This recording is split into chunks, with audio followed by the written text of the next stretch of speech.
zikir. Zikir ya diucap, zikir yang diingat. Ada zikir yang diucap, ada zikir yang diingat. Tapi ada pertanyaannya, ya, mana yang lebih utama? Zikir itu yang jahar apa yang khafi? Mana yang lebih utama? Zikir yang disebutkan dengan lisan atau zikir yang diingat dengan hati?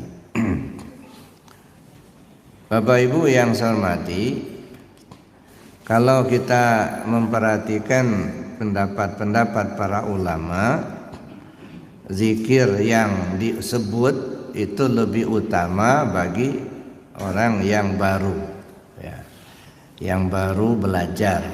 Seperti kita ini kan baru mulai belajar, nah, masih mau mulai belajar.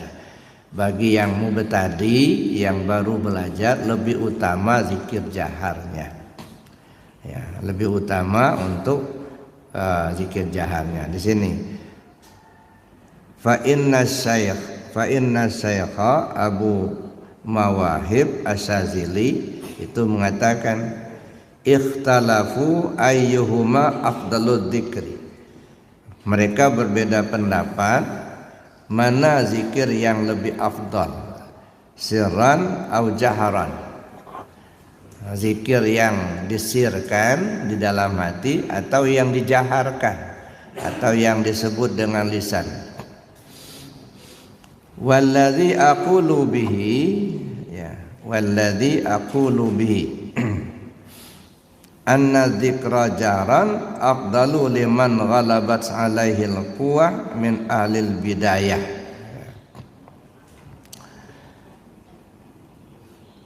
Menurut pendapat saya, kata beliau, zikir jahar itu lebih utama bagi orang pemula, bagi seorang pemula yang hanya dapat meraih manfaat zikir dengan sebuah tenaga. Nah, jadi artinya dia bisa mendapatkan zikirnya itu dengan ucapan yang didengar oleh telinganya dan digerakkan oleh tubuhnya. Makanya zikir jahar itu menggunakan dua bahasa sebenarnya. Bahasa lisan dengan ucapan lisannya la ilaha illallah, dan bahasa tubuh dengan memakomkan zikir. Nah, seringkali kita zikir itu hanya mulutnya saja yang bicara tapi tubuhnya diam. Ya. Nah, di dalam tarekat Qadiriyah Naqsyabandiyah diajarkan bahwa tubuhnya juga harus berzikir. Jadi memakomkan zikir la ilaha illallah, itu tubuhnya bergerak, memakomkan zikirnya. Jadi bukan hanya mulutnya yang bicara tapi tubuhnya diam, ya. Tapi gerakan tubuh itu harus terarah kepada memakomkan zikir, mulai dari bawah pusat la ilaha illallah. Jadi mengisi 7 latifah, ya, mulai dari bawah pusat melewati latifah akhfa dan latifah nafsun natiqah sampai bawa ke arah kanan, ya, menempati latifah khafi dan latifah ruh. Nah, terus dibawa ke yang kiri, ke arah kiri, bahu kiri, menempati latifah sirri dan latifah qalbi. Nah, dengan kita memahami makna yang terkandung di dalam kalimat la ilaha illallah itu untuk mengisi latifah yang ke-7. Nah, ternyata makanya berzikir la ilaha illallah lebih utama bagi yang pemula. Nah, kita yang baru belajar ini lebih utama kita gunakan zikir jaharnya. Jadi wallazi aqulu bi anna dzikra jaharan afdalu liman ghalabat alaihi alquwa min ahlil bidayah. Dari bagi yang pemula. Wa dzikru sir afdalu liman ghalabat alaihi aljum'iyah min ahlin nihayah. Nah, Bagi tadi sudah disebutkan, bagi para pemula zikir itu lebih utama zikir jahar. Sedangkan zikir sir atau zikir di dalam hati itu lebih utama bagi yang telah meraih ya, jam'iyah, yaitu bagi mereka yang maqam lanjutan ya. Jadi telah muncul sultana zikir dalam dirinya. Nah, sultana zikir ini Bapak Ibu, ketika kita berzikir itu ada getaran yang menjalar ke seluruh tubuh tanpa disengaja. Itu istilahnya sultana zikir. Jadi menjalar sekujur tubuhnya ya, dari ujung kuku kakinya sampai ke ubun-ubunnya. Nah, maka tidak heran kalau ada orang berzikir itu ya seperti dia sendiri tidak menyadari gitu. Maka saya bilang, ketika kita berada di gelanggang tasawuf, kita harus berpandangan dan berpikir secara tasawuf. Jangan berpandangan dan berpikir secara syariat. Ini yang seringkali terjadi terjadi fitnah atau terjadi salah pandang. Karena kita berada di gelanggang tasawuf, yang kita gunakan alatnya syariat. Nah, mestinya ketika kita berada di gelanggang tasawuf, yang kita gunakan alatnya tasawuf. Nah, dari berpikir tasawuf dan berpandangan tasawuf. Misalnya begini, kita mengamalkan zikir dalam tarekat. Tarekat itu kan tasawuf amali. Kita mengamalkan zikir la ilaha illallah. Dalam teori kita mesti melaksanakan zikir itu dengan tartil. Saya sering sampaikan, mengamalkan zikir jahar dengan tartil ya, lengkap dengan kalimatnya ya, tidak boleh dirubah baik berkurang ataupun bertambah huruf ya, harus jelas. Dan tidak boleh berubah juga barisnya, harus jelas la ilaha illallah.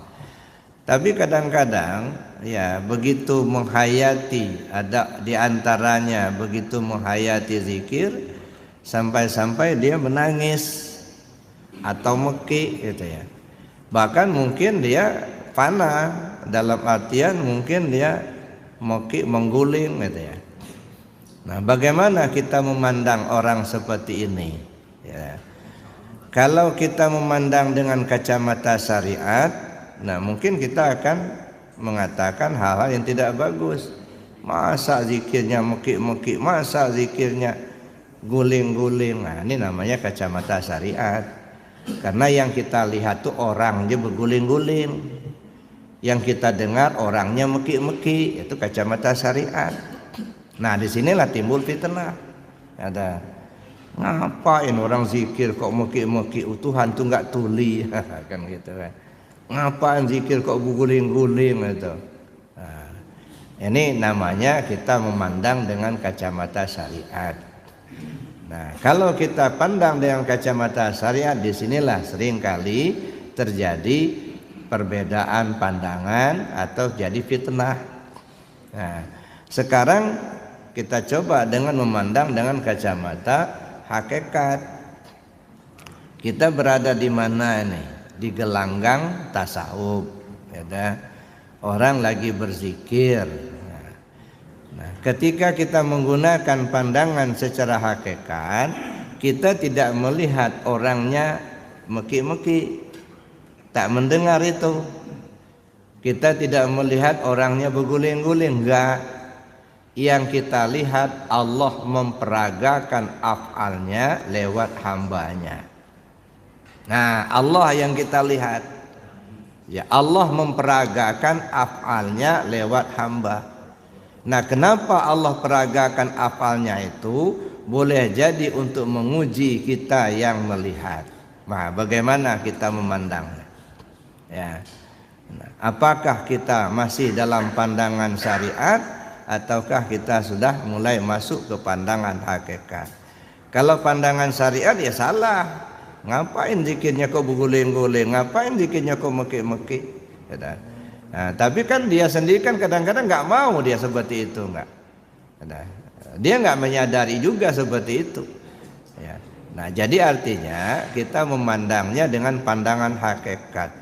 Yang kita pandang itu af'al Allah. Allah memperagakan af'alnya lewat hambanya. Nah, Allah memperagakan af'alnya tadi. Nah ini yang mungkin bisa kita ambil suatu pelajaran dalam kisahnya Imam Al-Ghazali ketika beliau akan menulis, ya, beliau mengarang buku, ambil penanya pena celupan dengan tinta. Nah, diambil penanya, ditulis. Begitu beliau akan menulis, tiba-tiba hinggaplah seekor lalat di ujung penanya itu minum tinta tadi. Lalu akhirnya Imam Ghazali diam. Nah, dibiarkannya seekor lalat tadi minum tinta pada penanya tadi. Sambil dia tersenyum, dibiarin aja, nggak diusir, nggak lama sudah itu terbanglah si lalat tadi. Nah barulah beliau nulis. Ya. Lalu kemudian di malam hari beliau bermimpi dalam kisahnya. Terasa seolah dunia ini sudah kiamat.